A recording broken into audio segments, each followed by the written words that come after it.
నమస్తే welcome to reflection news 2025-26 సంవత్సరానికి గాను ఐక్యరాజ్య సమితి శాంతి పరిరక్షక కమిషన్ కు భారత్ మళ్లీ ఎన్నికయ్యింది. ప్రస్తుతం కమిషన్ లో భారత్ పదవీకాలం డిసెంబర్ 31తో ముగుస్తుంది.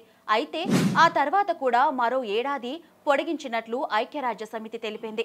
భారతదేశం అందిస్తున్న సేవలను ఐరాస కొనియాడింది.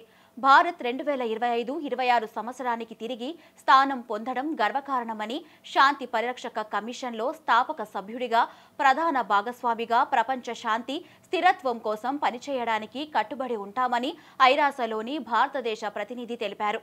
శాంతి పరిరక్షక కమిషన్లో 31 సభ్య దేశాలు ఉంటాయి. వీటిని సాధారణ అసెంబ్లీ, భద్రతా మండలి, ఆర్థిక, సామాజిక మండలి ద్వారా ఎన్నుకుంటారు. శాంతి పరిరక్షణకు ఆర్థిక సహాయం అందించే దేశాలు, అగ్రదళాలు, భాగస్వామ్య దేశాలు కూడా ఈ కమిషన్లో భాగంగా ఉంటాయి. అంతర్జాతీయంగా శాంతిని నెలకొల్పడానికి ఐక్యరాజ్య సమితి ప్రయత్నిస్తూ ఉంటుంది. ఐరాస శాంతి పరిరక్షణ కార్యక్రమాలకు సిబ్బందిని పలు దేశాలకు పంపిస్తూ ఉంటారు. ఇప్పుడు భారత్కు కూడా అలా సిబ్బంది అందించే దేశాలలో ఒకటిగా నిలిచింది.